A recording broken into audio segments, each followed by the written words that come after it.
शांति 10 नवेम्बर 2025 प्रातः मुरली बाबा कहउछंती मिठे बच्चे शरीर मन धन अथवा मन बाणी कर्मरे एपरी सेवा कर जेपरी बाबांक ठारू 21 जन्मर फल मिली जीव किंतु सेबारे केबे भी परस्पर मध्यरे मनांतर हेबा उचित नुहे। शरीर मन धन अथवा मन बाणी कर्मरे एपरी सेवा कर जेपरी बाबांक ठारू 21 जन्मर फल मिली जीव किंतु सेबारे केबे भी परस्पर मध्यरे मनांतर हेबा उचित नुहे। प्रश्न ड्रामा अनुसारे बाबा जो सेवा कराउछंती सेथिरे आहुरी अधिक तीव्रता आनिबार विधि कौन? ड्रामा अनुसारे बाबा जो सेवा कराउछंती सेथिरे आहुरी अधिक तीव्रता आनिबार विधि कौन?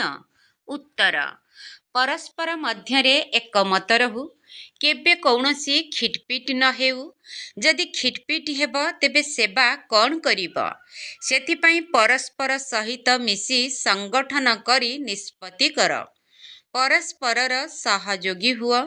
बाबा तो सहयोगी अटंती ही किंतु पिलांकर साहस आधार रे ही बाबांकर सहयोग मिली थाए। एहार अर्थ को यथार्थ रूपे बुझी एही विशाल कार्य सहयोगी हुआ। ओम शांति। मधुर संतान माने आत्मिक पितांक ठारू आत्मारे शक्ति भरिबा पाई एठाकू आसीथांती तेणु निजे रिफ्रेश होई फेरी गला परे निश्चित भावरे किछि करी देखाइबा उचित। तेबे प्रत्येक संतान मानकू सेवार प्रमाण देबाकू हेबा जेपरी केतेक संतान कहउछंती जे आमर सेंटर खोलिबार इच्छा अछि गाँ मानकरे मध्य सेवा करूछंती ना तेणु पिला मानकर सर्वदा एही ख्याल रहिबा दरकार जे मन बाणी कर्म तन मन धन द्वारा एपरी सेवा करिबु जेपरी भविष्यत 21 जन्मर प्रारब्ध बाबांक ठारू मिलिब। मनरे केवल एही चिंता रहिबा दरकार मु किछि करूछि कि काहाकू ज्ञान देउछि कि दिन सारा एही ख्याल आसीबा उचित। जदिओ सेंटर खोलिब किंतु स्त्री पुरुष मध्यरे कौनसी मनांतर हेबा उचित नुहे। कौनसी गंडगोल जेपरी न हुए सन्यासी माने घरर गंडगोल परिस्थिति दूरेई जाइथांती काहारी को खातिर न करी घरू चली जाइथांती तांकू कौन सरकार अटकाई थाए कि किंतु सेथिरे केवल पुरुष माने ही जाइथांती। एबे केही केही माता माने मध्य सन्यास नेउछंती जेउ मानकर केही मुरबी नथांती अथवा जहांकर संसार प्रति वैराग्य आसी जाई थाए सेमानकु सन्यास मध्य पुरुष माने ही सिखाइथांती तांको द्वारा सेमाने निजर धंदा बा व्यवसाय करिथांती पैसा इत्यादि सबु तांको पाखरे रही थाए। वास्तव रे घर द्वार छाड़ी देले पुणी पैसा आदि रखिबार आवश्यकता ही न थाए। एबे बाबा तुम माने को बुझाउछंती तेणु समस्तंक बुद्धि रे आसीबा दरकार। आमको बाबांकर परिचय देबाकू हेबा। मनुष्य तो किछि हेले भी जानी नाहंती अज्ञानी अटंती। तुम संतान मानक पाई बाबांकर निर्देश हेउछि मधुर संतान माने तुमे निजको आत्मा निश्चय कर केवल पंडित हुओ नाही निजर मध्य कल्याण करिबाकू हेबा। जोग बल द्वारा सत्व प्रधान हेबाकू पड़िब बहुत पुरुषार्थ करिबाकू हेबा नचेत बहुत पश्चाताप करिबाकू पड़िब। पिला माने कहउछंती बाबा आमे घड़ी घड़ी भूली जाउछु व्यर्थ संकल्प आसी जाउछि। बाबा कहउछंती ताहा तो निश्चित आसीब तुमको बाबांक स्मृति रे रही सत्व प्रधान हेबाकू पड़िब। आत्मा जे कि अपवित्र होई जाइछि ताकू केवल परम पिता परमात्मांक स्मृति द्वारा ही पवित्र करिबाकू पड़िब। बाबा संतान मानकू निर्देश देउछंती हे आज्ञाकारी संतान माने तुमको निर्देश देउछि मोते मने पकाओ तेबे तुमर पाप कटि जीव। प्रथमे प्रथमे एही कथा सुनाओ जे निराकार शिव बाबा कहउछंती मोते मने पकाओ ମୁଁ ହେଉଛି ପତିତ ପାବନ, ମୋର ସ୍ମୃତି ଦ୍ୱାରା ହିଁ ବିକର୍ମ ବିନାଶ ହେବ। ବିକର୍ମ ବିନାଶ କରିବାର ଆଉ କୌଣସି ଉପାୟ ନାହିଁ, ନା କେହି ଅନ୍ୟ କୌଣସି ଉପାୟ ବତାଇ ପାରିବେ। ଢେରକୁ ଢେର ସନ୍ନ୍ୟାସୀ ଅଛନ୍ତି, ନିମନ୍ତ୍ରଣ ମଧ୍ୟ ଦେଉଛନ୍ତି ଯେ ଯୋଗ କନଫରେନ୍ସରେ ଆସି ସାମିଲ ହୁଅ। ବାସ୍ତବରେ ତାଙ୍କର ହଠଯୋଗ ଦ୍ୱାରା କାହାର କଲ୍ୟାଣ ତ ହେବ ନାହିଁ। ଢେର ଯୋଗ ଆଶ୍ରମ ରହିଛି ଯେଉଁମାନଙ୍କୁ ଏହି ରାଜଯୋଗ ବିଷୟରେ ବିଲକୁଲ ଜଣା ହିଁ ନାହିଁ, ବାବାଙ୍କୁ ହିଁ ଜାଣି ନାହାନ୍ତି। ବେହଦ୍ର ବାବା ଆସି ସଚ୍ଚା ସଚ୍ଚା ଯୋଗ ଶିଖାଉଛନ୍ତି। ବାବା ତୁମ ସନ୍ତାନମାନଙ୍କୁ ନିଜ ସମାନ କରୁଛନ୍ତି। ଯେପରି ମୁଁ ନିରାକାର ଅସ୍ଥାୟୀ ଭାବେ ଏହି ଶରୀରକୁ ଆସିଛି। ଭାଗ୍ୟଶାଳୀ ରଥ ତ ନିଶ୍ଚିତ ମନୁଷ୍ୟଙ୍କର ହେବ, ବଳଦକୁ ତ ରଥ କୁହାଯିବ ନାହିଁ। ବାକି କୌଣସି ଘୋଡ଼ା ଗାଡ଼ି ଆଦିର କଥା ନୁହେଁ, ନା ଲଢ଼େଇର କୌଣସି କଥା ଅଛି। ତୁମେ ଜାଣିଛ ଆମକୁ ମାୟା ସହିତ ହିଁ ଲଢ଼େଇ କରିବାକୁ ହେବ। ଗାୟନ ମଧ୍ୟ କରାଯାଏ, ମାୟା ସେ ହାରେ ହାର। ତୁମେ ବହୁତ ଭଲ ଭାବରେ ବୁଝାଇ ପାରିବ, କିନ୍ତୁ ତୁମେମାନେ ଏବେ ଶିଖୁଛ। କେହି ଶିଖୁ ଶିଖୁ ମଧ୍ୟ ଏକଦମ ତଳକୁ ଖସି ପଡ଼ୁଛନ୍ତି। କିଛି ନା କିଛି ଗଣ୍ଡଗୋଳ ହୋଇଯାଉଛି। ଦୁଇ ଭଉଣୀଙ୍କ ଭିତରେ ମଧ୍ୟ ଭଲ ପଡ଼ୁନାହିଁ, ମତଭେଦ ହୋଇଯାଉଛି। ବାସ୍ତବରେ ତୁମର ପରସ୍ପର ମଧ୍ୟରେ କୌଣସି ମତଭେଦ ରହିବା ଉଚିତ ନୁହେଁ। ଯଦି ଏଭଳି ମତଭେଦ ରହିବ, ତେବେ ବାବା କହିବେ ଏମାନେ କି ସେବା କରିବେ? ବହୁତ ଭଲ ଭଲ ଆତ୍ମାମାନଙ୍କର ମଧ୍ୟ ଏହିପରି ଅବସ୍ଥା ହୋଇଯାଉଛି। ଯଦି ଏବେ ମାଳା ତିଆରି କରାଯିବ, ତେବେ ତାକୁ ତ୍ରୁଟିଯୁକ୍ତ ମାଳା କୁହାଯିବ। ଏହାଙ୍କ ଭିତରେ ଏପର୍ଯ୍ୟନ୍ତ ଏହି ଅବଗୁଣ ରହିଛି। ତଥାପି ମଧ୍ୟ ଡ୍ରାମାର ପ୍ଲାନ୍ ଅନୁସାରେ ବାବା ସେବା କରାଇ ଚାଲିଛନ୍ତି, ନିର୍ଦ୍ଦେଶ ଦେଇ ଚାଲିଛନ୍ତି। ଦିଲ୍ଲୀକୁ ସେବା କରିବା ପାଇଁ ଚାରିପଟୁ ଘେରାଉ କର। କେବଳ ଜଣେ କ'ଣ ଘେରାଉ କରିପାରିବ? ପରସ୍ପର ମିଳିମିଶି ରାୟ କରିବା ଉଚିତ। ସମସ୍ତେ ଏକମତ ହେବା ଦରକାର। ବାବା ତ ଜଣେ, କିନ୍ତୁ ସହଯୋଗୀ ସନ୍ତାନମାନଙ୍କ ବିନା କାମ କରିପାରିବେ ନାହିଁ। ତୁମେ ସେଣ୍ଟର ଖୋଲିବା ସମୟରେ ବାବାଙ୍କ ଠାରୁ ମତ ନେଉଛ। ବାବା ପଚାରୁଛନ୍ତି, ସହଯୋଗୀ ଅଟ? ତେବେ କହୁଛନ୍ତି, ହଁ ବାବା। ଯଦି ସହଯୋଗୀ ନ ହେବୁ, ତେବେ କିଛି କରିପାରିବୁ ନାହିଁ। ଘରକୁ ମଧ୍ୟ ମିତ୍ର ସମ୍ବନ୍ଧୀ ଆଦି ଆସୁଛନ୍ତି ନା? ଯଦିଓ ଗାଳି ବି ଦିଅନ୍ତୁ, ସେମାନେ ତୁମକୁ ଗାଳି ଦେଇ ଚାଲିବେ, କିନ୍ତୁ ତୁମକୁ ସେ ସବୁକୁ ଖାତିର କରିବା ଉଚିତ ନୁହେଁ। ତୁମେମାନେ ପରସ୍ପର ଏକାଠି ବସି ରାୟ କରିବା ଉଚିତ। ଯେପରି ସେଣ୍ଟର ଖୋଲିଲେ ସମସ୍ତେ ମିଶିକରି ଲେଖିଥାନ୍ତି, ବାବା, ଆମେ ବ୍ରାହ୍ମଣୀଙ୍କଠାରୁ ରାୟ ନେଇ ଏହି କାମ କରୁଛୁ। ସିନ୍ଧି ଭାଷାରେ କହନ୍ତି, ବ ତ ବାରା, ଅର୍ଥାତ୍ ଏକ ସହିତ ଦୁଇ ମିଶିଲେ 12 ହୋଇଯାଏ। 12 ଜଣ ହେଲେ ଆହୁରି ଭଲ ରାୟ ବାହାରିବ। କେଉଁଠି କେଉଁଠି ପରସ୍ପର ଠାରୁ ରାୟ ନେଇ ନଥାନ୍ତି।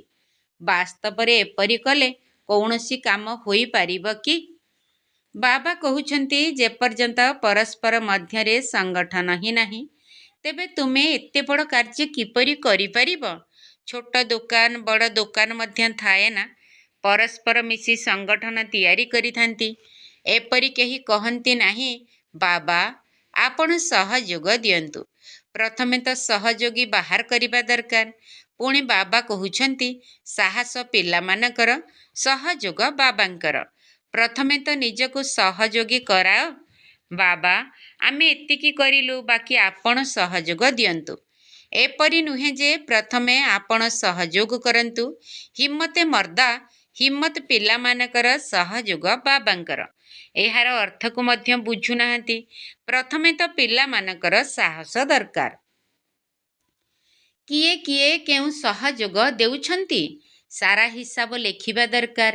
ଅମୁକ ଅମୁକ ଏହି ପ୍ରକାରର ସହଯୋଗ ଦେଉଛନ୍ତି, କାଇଦା ଅନୁସାରେ ଲେଖିକରି ଦେବା ଦରକାର।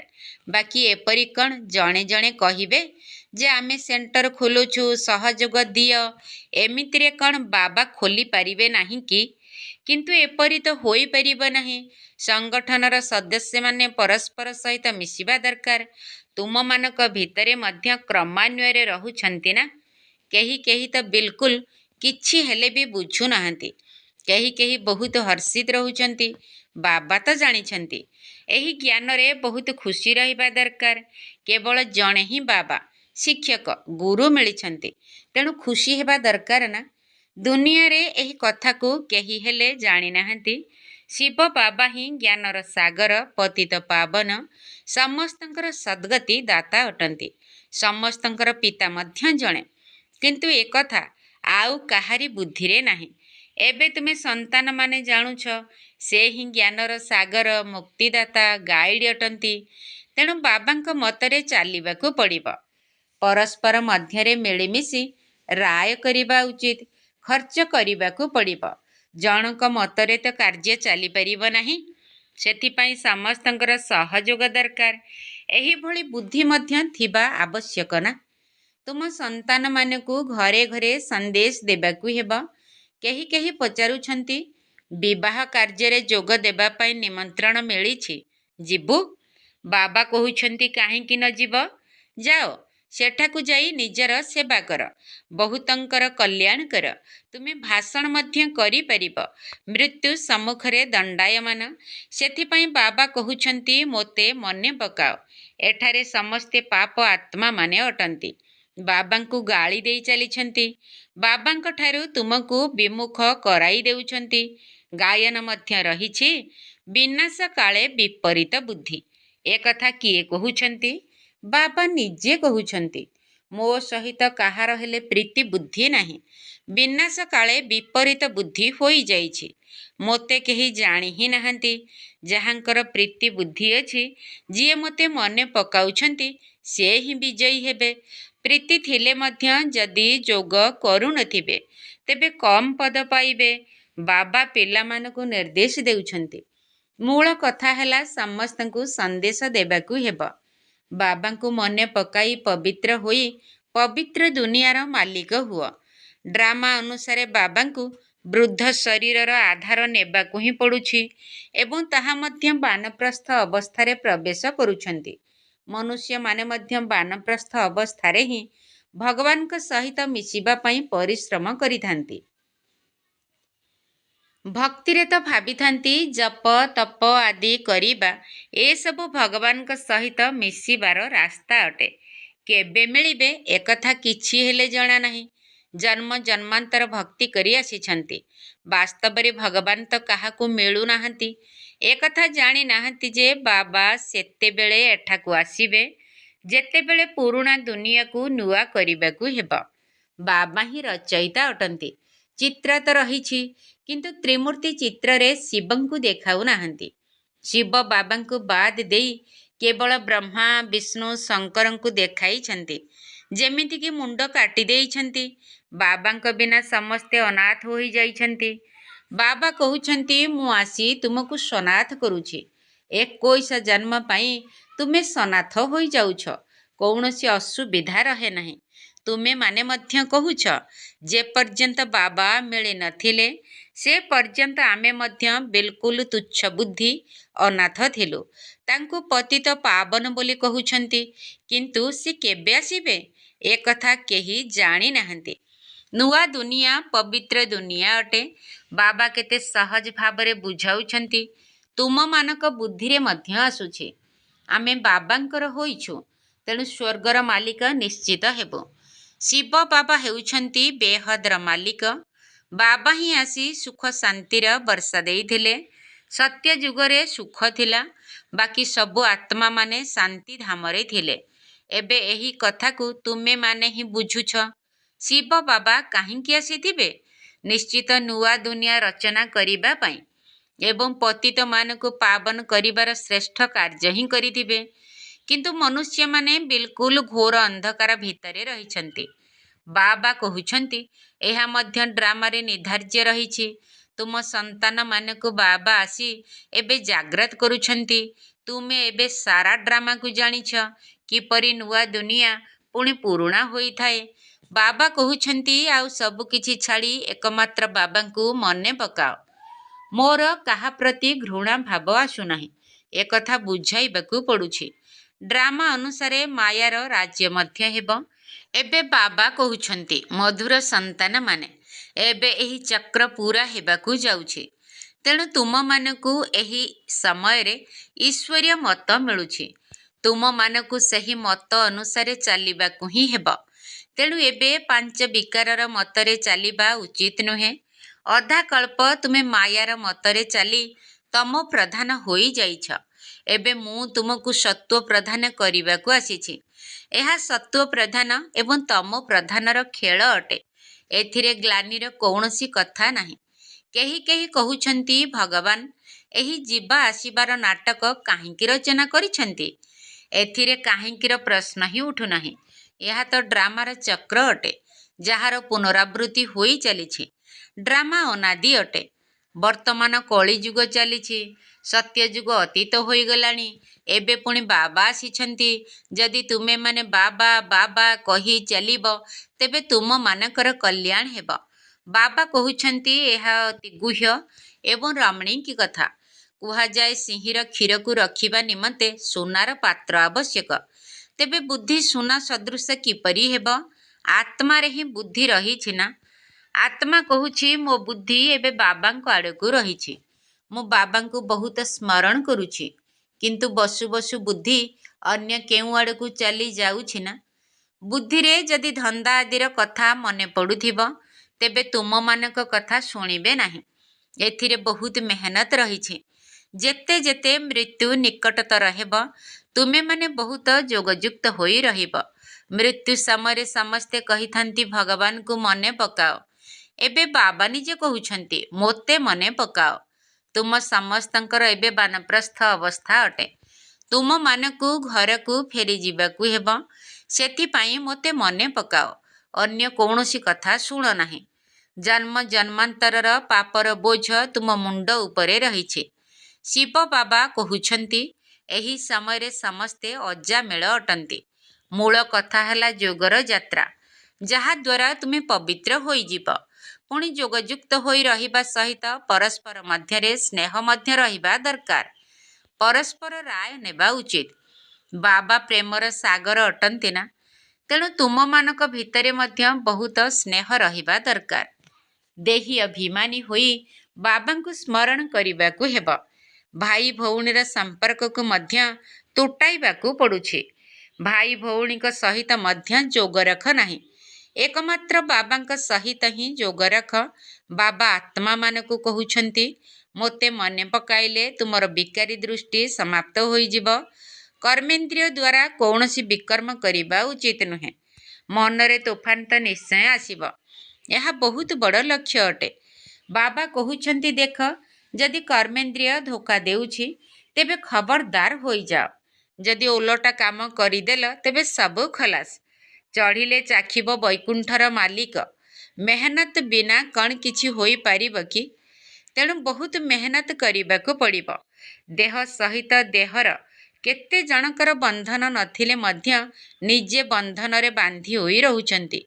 ବାବାଙ୍କ ଶ୍ରୀମତରେ ଚାଲୁନାହାନ୍ତି। ଯଦି 1,00,000 2 ଲକ୍ଷ ଅଛି, ବହୁତ ବଡ଼ କୁଟୁମ୍ବ ଅଛି, ତେବେ ମଧ୍ୟ ବାବା କହିବେ, ଅଧିକ ଧନ୍ଦା ଆଦିରେ ବାନ୍ଧି ହୁଅ ନାହିଁ। ବାନପ୍ରସ୍ଥୀ ହୋଇଯାଅ। ଖର୍ଚ୍ଚ ଆଦି କମ୍ କରିଦିଅ।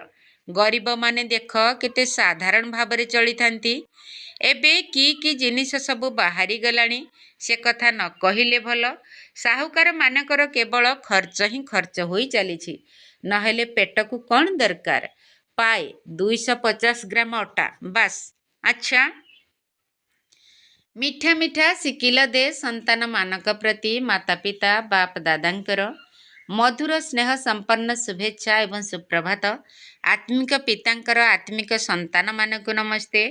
ଆମ ଆତ୍ମିକ ସନ୍ତାନମାନଙ୍କର ଆତ୍ମିକ ବାପ ଦାଦାଙ୍କୁ ନମସ୍ତେ ନମସ୍ତେ ନମସ୍ତେ ଏବଂ ସୁପ୍ରଭାତ। ଧାରଣା ପାଇଁ ମୁଖ୍ୟସାର। ପରସ୍ପର ବହୁତ ବହୁତ ସ୍ନେହୀ ହେବାକୁ ପଡ଼ିବ, କିନ୍ତୁ ଭାଇ ଭଉଣୀଙ୍କ ସହିତ ଯୋଗ ରଖିବାର ନାହିଁ। କର୍ମେନ୍ଦ୍ରିୟ ଦ୍ୱାରା କୌଣସି ବିକର୍ମ କରିବାର ନାହିଁ। ପରସ୍ପର ବହୁତ ବହୁତ ସ୍ନେହୀ ହେବାକୁ ପଡ଼ିବ, କିନ୍ତୁ ଭାଇ ଭଉଣୀଙ୍କ ସହିତ ଯୋଗ ରଖିବାର ନାହିଁ। କର୍ମେନ୍ଦ୍ରିୟ ଦ୍ୱାରା କୌଣସି ବିକର୍ମ କରିବାର ନାହିଁ। ଦ୍ୱିତୀୟ ପଏଣ୍ଟ, ଏକମାତ୍ର ଈଶ୍ୱରୀୟ ମତରେ ଚାଲି ସତ୍ତ୍ୱ ପ୍ରଧାନ ହେବାକୁ ପଡ଼ିବ। ମାୟାର ମତକୁ ଛାଡ଼ି ଦେବାକୁ ହେବ। ପରସ୍ପର ମଧ୍ୟରେ ସଂଗଠନକୁ ମଜବୁତ ରଖିବାକୁ ହେବ। ପରସ୍ପରର ସହଯୋଗୀ ହେବାକୁ ପଡ଼ିବ। ଏକମାତ୍ର ଈଶ୍ୱରୀୟ ମତରେ ଚାଲି ସତ୍ତ୍ୱପ୍ରଧାନ ହେବାକୁ ପଡ଼ିବ। ମାୟାର ମତକୁ ଛାଡ଼ି ଦେବାକୁ ହେବ। ପରସ୍ପର ମଧ୍ୟରେ ସଂଗଠନ ମଜବୁତ ରଖିବାକୁ ହେବ। ପରସ୍ପରର ସହଯୋଗୀ ହେବାକୁ ପଡ଼ିବ। ବରଦାନ। ଲକ୍ଷ୍ୟ ମୁତାବକ ଲକ୍ଷଣର ସନ୍ତୁଳନ ରଖିବାର କଳା ଦ୍ୱାରା ଉଚ୍ଚକୁ ଉଠିବା କଳାର ଅନୁଭବ କରୁଥିବା ବାପ୍ ସମାନ ସମ୍ପନ୍ନ ଭବ। ଲକ୍ଷ୍ୟ ମୁତାବକ ଲକ୍ଷଣର ସନ୍ତୁଳନ ରଖିବାର କଳା ଦ୍ୱାରା ଉଚ୍ଚକୁ ଉଠିବା କଳାର ଅନୁଭବ କରୁଥିବା ବାପ୍ ସମାନ ସମ୍ପନ୍ନ ଭବ। ପିଲାମାନଙ୍କ ଭିତରେ ବିଶ୍ୱ କଲ୍ୟାଣ କରିବାର କାମନା ମଧ୍ୟ ଅଛି ଏବଂ ବାବାଙ୍କ ସମାନ ହେବାର ଶ୍ରେଷ୍ଠ ଇଚ୍ଛା ମଧ୍ୟ ଅଛି। କିନ୍ତୁ ଲକ୍ଷ୍ୟ ମୁତାବକ ଯେଉଁଭଳି ଲକ୍ଷଣ ନିଜକୁ ବା ସମସ୍ତଙ୍କୁ ଦେଖାଯିବା ଦରକାର, ସେଥିରେ ଫରକ ରହିଛି। ସେଥିପାଇଁ ସନ୍ତୁଳନ ରଖିବାର କଳାକୁ ଏବେ ବୃଦ୍ଧି କରିବା ସହିତ ଏହି ଫରକକୁ ସମାପ୍ତ କର। ସଂକଳ୍ପ ତ ଅଛି, କିନ୍ତୁ ଦୃଢ଼ତା ସମ୍ପନ୍ନ ସଂକଳ୍ପ ରହିଲେ ହିଁ ବାବାଙ୍କ ସମାନ ସମ୍ପନ୍ନ ହେବାର ବରଦାନ ପ୍ରାପ୍ତ ହୋଇଯିବ। ଏବେ ଯେଉଁଭଳି ସ୍ୱଦର୍ଶନ ଏବଂ ପରଦର୍ଶନ ଉଭୟ ପ୍ରକାରର ଚକ୍ର ଘୂରାଉଛ, ବ୍ୟର୍ଥ କଥାର ଯେଉଁଭଳି ତ୍ରିକାଳଦର୍ଶୀ ହୋଇ ଯାଉଛ, ଏହାର ପରିବର୍ତ୍ତନ କରି ସ୍ୱଚିନ୍ତକ ସ୍ୱଦର୍ଶନ ଚକ୍ରଧାରୀ ହୁଅ। ସ୍ଲୋଗାନ। ସେବାର ଭାଗ୍ୟ ପ୍ରାପ୍ତ ହେବା ହିଁ ସବୁଠାରୁ ବଡ଼ ଭାଗ୍ୟ ଅଟେ। ସେବାର ଭାଗ୍ୟ ପ୍ରାପ୍ତ ହେବା ହିଁ ସବୁଠାରୁ ବଡ଼ ଭାଗ୍ୟ ଅଟେ। ଅବ୍ୟକ୍ତ ଇଶାରା। ଅଶରୀରୀ ଅଥବା ବିଦେହୀ ସ୍ଥିତିର ଅଭ୍ୟାସକୁ ବଢ଼ାଅ। ଅଭ୍ୟାସ କର ଦେହ ଏବଂ ଦେହର ଦେଶକୁ ଭୁଲି ଅଶରୀରୀ ପରମଧାମ ନିବାସୀ ହୋଇଯାଅ। ପୁଣି ପରମଧାମ ନିବାସୀରୁ ଅବ୍ୟକ୍ତ ସ୍ଥିତିରେ ସ୍ଥିତ ହୋଇଯାଅ। ପୁଣି ସେବା କରିବା ପାଇଁ କଥାବାର୍ତ୍ତା ମଧ୍ୟ କର। ସେବା କରିବା ସମୟରେ ମଧ୍ୟ ନିଜର ସ୍ୱରୂପର ସ୍ମୃତିରେ ରୁହ। ନିଜର ବୁଦ୍ଧିକୁ ଯେଉଁଠାରେ ଇଚ୍ଛା ସେଠାରେ ଗୋଟିଏ ସେକେଣ୍ଡ ଠାରୁ ମଧ୍ୟ କମ୍ ସମୟ ଭିତରେ ଲଗାଇ ଦିଅ। ତେବେ ଯାଇ ସମ୍ମାନର ସହିତ ପାସ୍ ହୋଇପାରିବ। ଓମ୍ ଶାନ୍ତି।